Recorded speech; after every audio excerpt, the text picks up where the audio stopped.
ఈ social media సోడిగాళ్ళకు అడ్డు లేకుండా అవుతున్నది.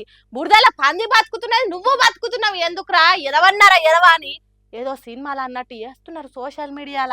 ఎట్లా పడితే అట్లా మాట్లాడే బద్మాషిగాళ్ళు, సంబంధం లేకున్నా, వాళ్ళకి ఎటువంటి నష్టం లేకున్నా, కొద్దిగా పేరున్నా, సెలబ్రిటీ స్టేటస్ ఉన్న ఆడోళ్లను టార్గెట్ చేసి బూతులే వాళ్ళ మాతృభాష అన్నట్టు గలీజ్ మాటలు రోత కామెంట్లు పెడుతున్నారు.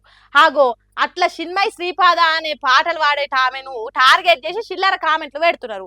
గలీజ్ ట్రోలింగ్లు చేస్తున్నారు. తాను ఒక్కదాన్నే కాదు, మొత్తం కుటుంబాన్ని, చిన్న పిల్లలను నోటితో చెప్పలేని మాటలు తిట్టిండ్రు.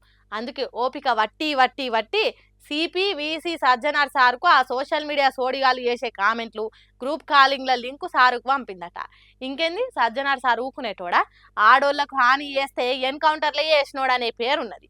ఎంబటే ఆ ముచ్చట్ను సైబర్ క్రైమ్ పోలీసులకు, హైదరాబాద్ పోలీసులకు చెప్పి చర్యలు తీసుకోవాలని చెప్పిండు. వాళ్ళు కూడా ఈ ముచ్చట్ను సీరియస్గానే తీసుకొని తలకాయ తిక్క కామెంట్లు పెట్టినోళ్ళ ఈపులు చింతపండు ఎట్లా చేయాలి, పెరుగు బువ్వ తిన్నంత ఈజీగా బూతులు మాట్లాడినోళ్ళ ఈపులకు కారం ఎట్లా ఉయ్యాలనేది చూస్తున్నారట. మరి లేకుంటే ఏంది, బట్టవాస్ కథలు వాడుకుంటా మంది బతుకుల మీద కామెంట్లు చేసుడేంది, ఫాల్తు కథలు వాడుడేంది? చిన్మయి శ్రీపద అనేట ఆమె మంగళసూత్రం ధరిస్తే ఏంది, ధరించకుంటే ఈలకేంది? బల్బు మాటలు బరి తెగించి కథలు పడితే ఇప్పుడు చూడుర్రి పోలీసుల చేతికి పని చెప్పాల్సి రావట్టే. వీళ్ళ వల్ల దేశానికి, రాష్ట్రానికి, ఆఖరికి మనిషికి కూడా లాభం జరగదు. అసొంటోళ్ళు మంది ఎట్లుండాలి ఎప్పుడే కాదు భూతు పురాణం చదువుతారా?